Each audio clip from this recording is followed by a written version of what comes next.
ಹಾಂ hello ಅದ್ಗೆ toxic teacher ನೋಡಿದ್ರಾ? ನೀವು ನೋಡಿರಲ್ಲ ಅನಿಸುತ್ತೆ. ಒಂದ್ಸಲಿ ನೋಡಿ ಕಾಲ್ ಮಾಡಿ ನನಗೆ.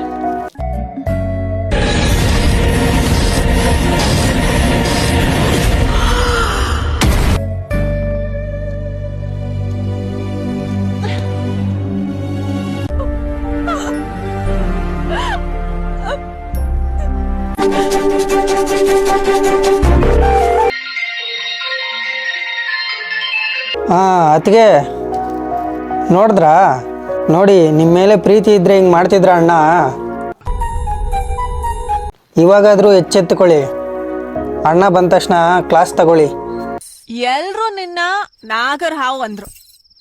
ಅಲ್ಲ, ನೀನ್ ಎರಡ್ ತಲೆ ನಾಗರ್ ಹಾವು. ಬರೀ ನನಗ್ ಮೋಸ ಮಾಡ್ದೆ ಅನ್ಕೊಂಡೆ. No, wholesale cheating. ಕಾನೂನಲ್ಲಿ IPC ಸೆಕ್ಷನ್ಗಳೇ ಇಲ್ಲ ನಿನ್ ಮೇಲೆ ಕೇಸ್ ಹಾಕಕ್ಕೆ. ನೀನ್ ಎರಡ್ ತಲೆ ನಾಗರ್ ಹಾವು ತಾನೆ? ಹೆಂಗ ಕೊಟ್ಬಿಟ್ಟೆ? ನೀವೆಲ್ಲ ಫ್ರೆಂಡ್ಸ್. ಪ್ರತಿಯೊಬ್ರು ಮನೆಯಲ್ಲೂ ಹುಡುಗರು ಹೊರಗಡೆ ಹೋಗ್ಬೇಕಾದ್ರೆ ನೋಡಿ ಮಾಡಿ ಸ್ನೇಹ ಮಾಡ್ರಪ್ಪ, ಗೊತ್ತಿರೋರ್ ಜೊತೆ ಬೆರೀರಪ್ಪ ಅಂತಾರೆ. ಗೊತ್ತಿರೋ ನೀವುಗಳೇ ಹಿಂಗ್ ಮಾಡ್ಬಿಟ್ರೆ ಇನ್ಯಾರ ಜೊತೆ ಎಲ್ಲ ಫ್ರೆಂಡ್ಶಿಪ್ ಮಾಡೋದು?